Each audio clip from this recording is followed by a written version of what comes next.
So, this is gonna sound weird, guys, but I had this really weird dream last month. So there was a Nintendo Direct, right? I think it was on my birthday, too, of all days, and I could swear they showed a trailer for a new Smash Brothers at 5:34 p.m. on a random Thursday night in March. Yeah, March. I double-checked. E3 isn't in March. I don't know what that was about. And right before I woke up, this supposed trailer said the game was coming out this year. Fucking weird, right? I mean, if that actually happened, there would already be hordes and hordes of discussion and reaction and speculation videos. For a minute-and-a-half teaser that only showed an octopus with a gun and a logo covered in Satan's flame jizz. Some assholes might have even streamed themselves rambling on about it for 4 hours with little to no coherence.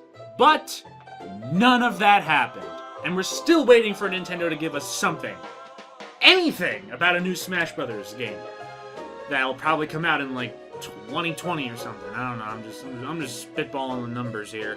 Yet for some reason, I got the urge to make a Smash video anyway. But I also already did the standard character wishlist thing a while back, and a lot of my choices there still apply now. Also, side note, but if I ever appear on camera without a beard again, punch my throat, okay? Thank you. So instead, let's talk about something that Nintendo's ninja assassins won't possibly hunt me down for. I'm not the type to go out of my way to do things in a game that aren't already built-in features. Even in PC games where mods reign supreme and are easy to plop in, the farthest I'll usually go is color textures or maybe background music. Yet when it comes to Smash, suddenly I start turning over as many stones as I can. My Smash modding history extends all the way back to Melee. Well, that is if you count Action Replay as modding. Technically, the first real mods didn't show up till Brawl.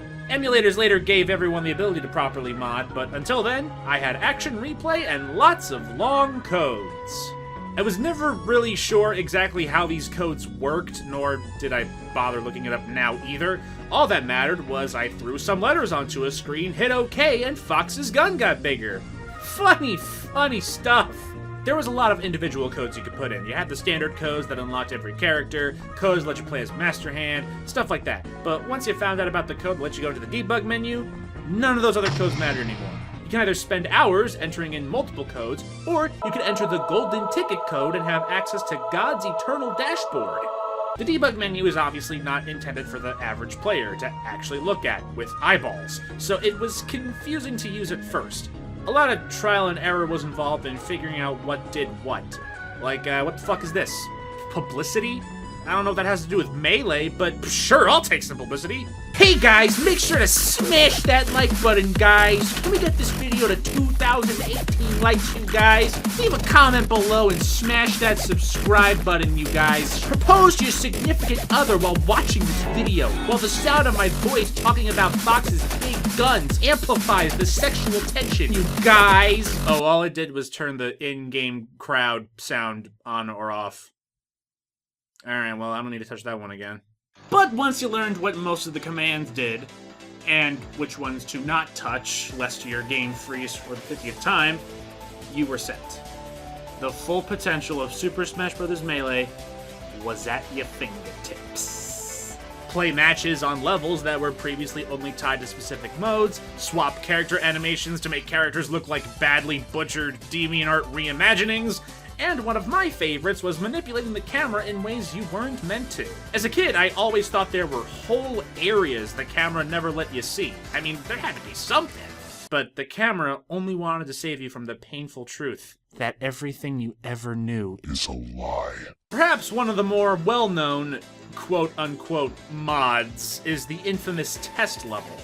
An extremely long stage with a nonsensical layout, no textures, and a blurry pixelated background that looks like a coffee shop. And by looks like, I mean it is a coffee shop. This is a real coffee shop from California that has long since closed down.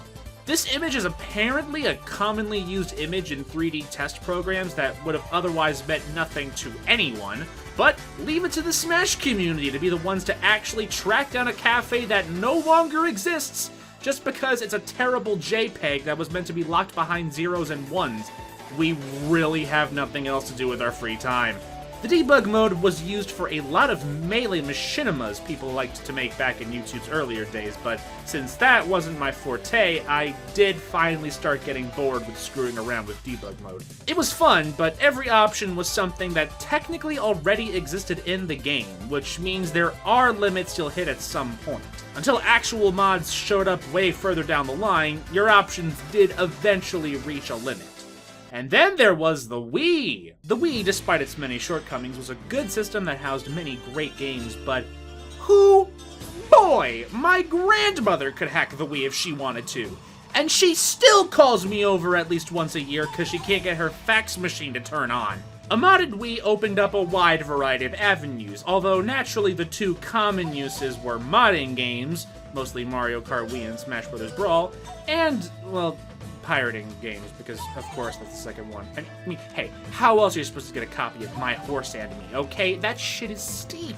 All you need to mod a Wii is an SD card and enough patience to last you maybe half an hour tops, and after that, boom! Goku's finally in Smash, you guys! Oh yeah, there he is, guys! Goku! Oh, and so is every character ever conceptualized by man. The thing with melee modding, even for as far as it's gotten today in comparison to back when all one had was action replay, it hasn't been taking anywhere as far as Brawl has. Melee only just started getting stuff considered basic, like custom models, I think only just last year. Brawl modding, on the contrary, more quickly introduced new stages, new costumes, new characters built from the ground up, new animations and moves for pre-existing characters, on and on. With such freedom made so readily accessible to anyone with fingers, this did open the avenue to lots of meme fuckery, which, hey, to each their own. I, too, like to indulge. But personally, I'm more appreciative of the additions that feel like Sakurai himself would have added them. Like, oh yeah, this is Super Smash Bros. Brawl for the Nintendo Wii. I just bought the game fresh out of the package. This is all the content that's on it. I like when a mod looks like it fits in with the rest of the game perfectly. But, you know, I also like the John Cena one, so excuse me while I go gargle bleach jizz.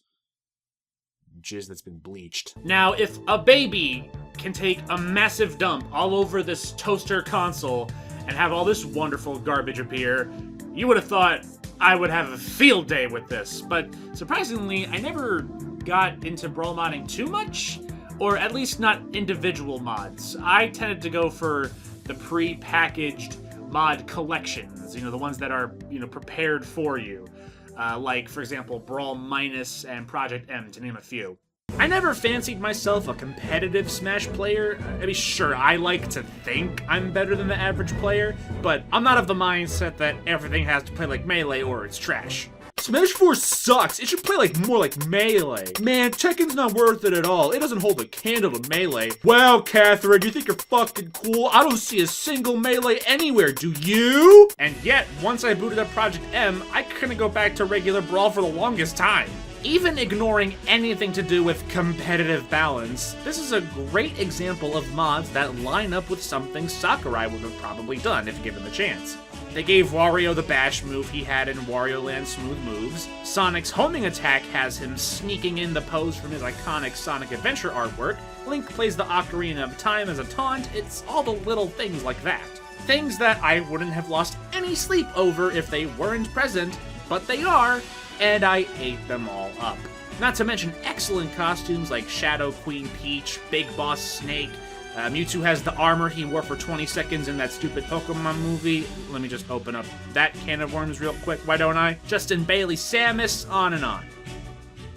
Now, the Pichu Brothers, on the other hand, is the best Pokemon movie of all time! Alright, we salvaged it. Brawl, thanks in part to the Wii being Fisher-Price Baby's first homebrew, is probably the most popular and optimal Smash game to mod. Smash Bros. Infinite, a pretty popular meme fest mod, only came out a little over a year ago, and Project M, despite developer support having officially ceased some time ago, still sees tournament action to this day. Then Smash 4 comes out, and it just has so much stuff. Even without DLC to consider, both versions of Smash 4 lasted me a very long time. I mean, I'd almost say it's a little selfish in a way to want to mod additional things in this game. I mean, come on, there's things here, there, things everywhere. I got things for days, bucko. Here's Cloud, by the way, just, you know, as an aside. But look, things! things! But then I guess I'm selfish, because after the final round of DLC, I started looking for any signs that Smash 4 modding was a possibility. And I'm not sure if I was looking in the wrong spots or not hard enough, because I think some super minor things were available at this time, but if there were, I didn't find anything. And what more, the NX was on the horizon too, so it was beginning to look like my mini Smash modding spree was coming to an end. Then my guard was lowered, and at some point down the line, suddenly, hey Chris, here's a YouTube video where someone added more music into Smash 4. And not replaced music like you had to do in Brawl. No, added.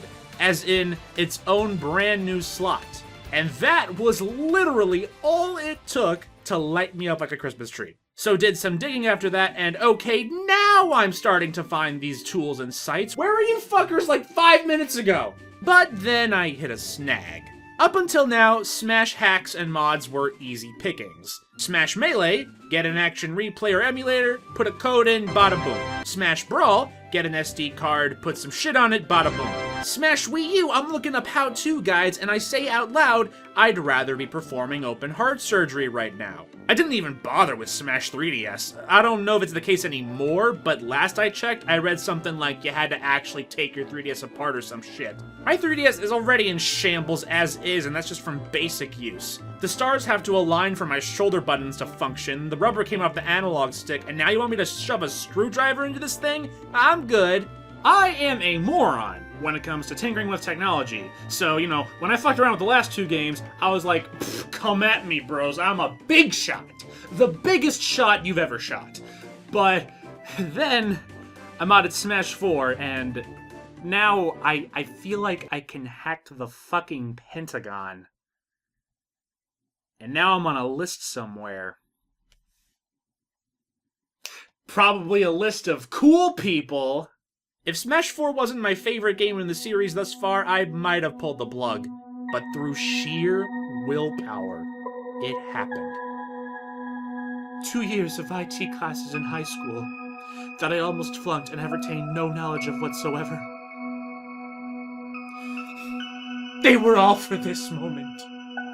Now that I've confirmed I got everything working properly, it's time to get some more mods.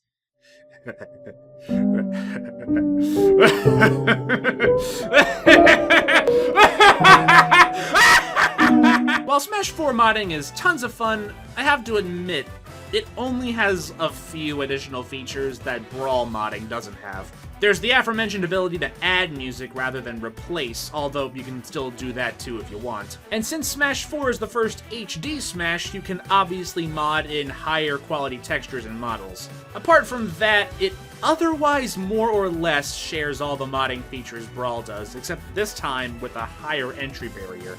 So you'd really only choose to mod Smash 4 over Brawl if you already love Smash 4 and are willing to read lots of forum threads.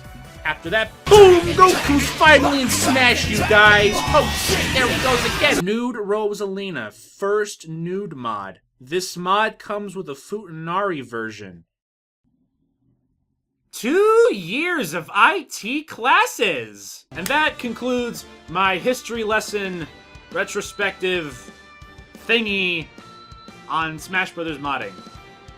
I don't really know what to call this.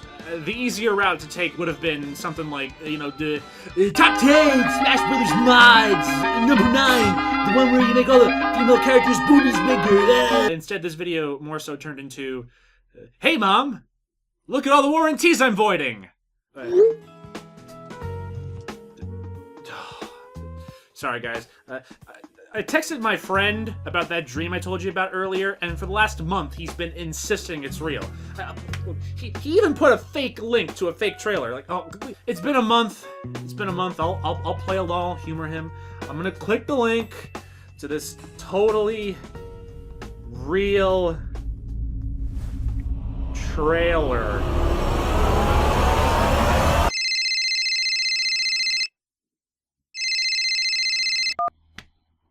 Hello? Yes, hi, Chris. It's me. Listen, the fax machine is yelling obscenities at me again. Could you... They're the Pichu brothers, but I'm sure you knew that. 'cause these two are known both far and